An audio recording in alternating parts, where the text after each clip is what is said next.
Hi there. We're on our way to Castle Espie Wetlands Centre outside Cumber to catch up with a group of musicians called Blackwater Folk.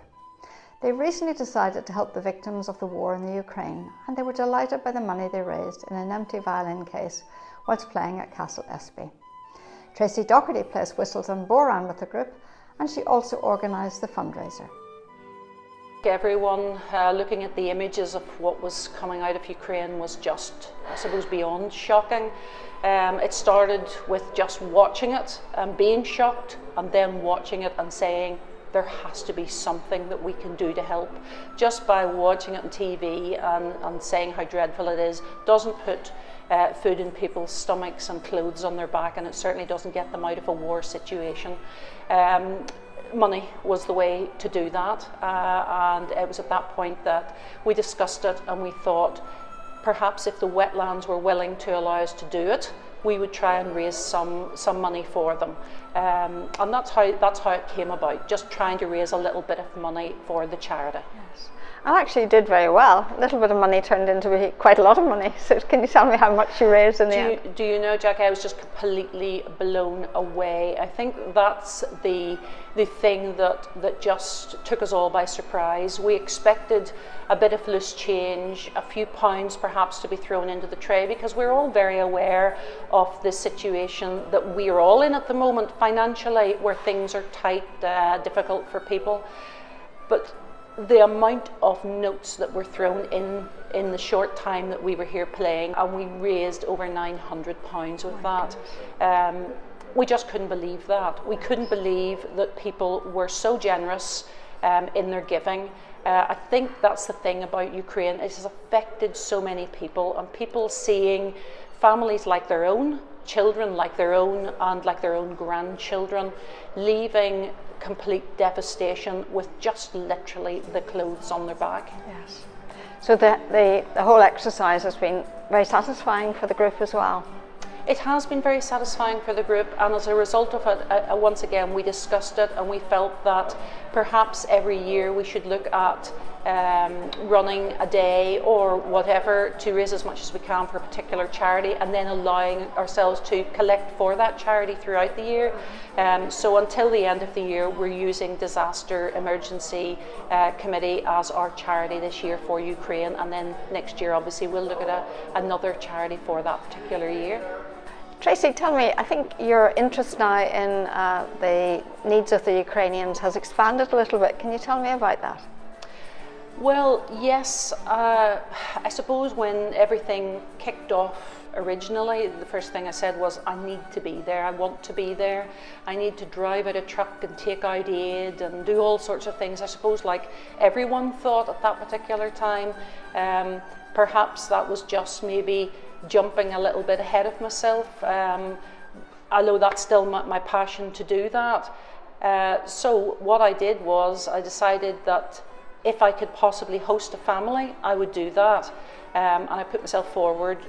We discussed it in the house because it's not for everybody to do this. It was, we believed, for us to do it, and as a result of that, I have been paired with a lovely lady coming from the Donbass region, and her 14-year-old daughter. I wish I could do more. I wish I could bring more people, but hopefully, you know, this going out will also make people aware that if it's not for you to provide sanctuary for someone, you can do so much more. You can help by giving aid, by sending out money to the disaster committee, and trying to just help the people as much as you can.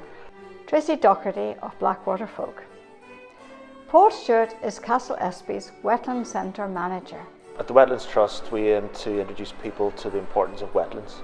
People don't realise that wetlands actually store more carbon than the world's rainforests combined, so they're incredibly important as carbon sinks. Yes. Even though they cover a much smaller area of the planet than forests, they store much more carbon, so they're very important. And we're very lucky here in County Down to have this wonderful wetland habitat, Strangford Loch. It has all the designations you can think of, you know, area of outstanding natural beauty, special scientific interest, Ramsar site, and so on and so on. So it's great to have this in Northern Ireland, but as well as bringing people down here to educate them to the importance of wetlands and for them to enjoy being in the environment. The organisation work on a global scale. We have 10 wetland centres throughout the UK, and we have projects in Madagascar, China and various other parts of the world protecting wetlands, and we have saved a number of wildfowl species from extinction through our own captive breeding programme. So it's great that we're here operating in Northern Ireland, and it shows you the importance of Strangford Lough when a charity with a global focus opens a wetland centre here in Strangford Lough.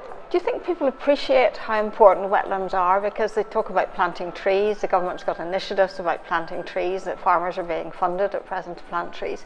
The government also, gave farmers money in the 70s to drain all their fields, take out the hedges. Do you think that we understand the importance of wetlands these days? I think we're beginning to. Recently there was some research done on blue carbon, and we've measured the amount of carbon that can be stored in salt marsh, and it is eye-watering compared to forests. All environments are important and one shouldn't trump the other, but wetlands are a very, very important part of the global biodiversity and the ecosystem and the balance. I don't think traditionally it has been understood, but I think we are now learning more and more about it. Thank you. Have you found that the visitors have been interested in the music that you've been providing here at Castle Espie? Yeah, it's been brilliant. It's just an added dimension, isn't it? Because people come. We were talking about wetlands and people coming down here and enjoying it and relaxing it, and we'll have a restaurant here and a shop, and then to provide that entertainment, it's been fantastic. So there's no doubt it's provided extra entertainment for our visitors and supporters who become here anyway, and may even have brought new people down to experience this place. So it's been great. So a little bit of added value there. Yeah, absolutely. Yes, so tell me about the Ukrainian effort and how you were involved in this in Castle Espie here. Yeah, well, we were approached by the band, and they wanted somewhere to come and practice. We thought, well, bring it on, come on, play here in the restaurant.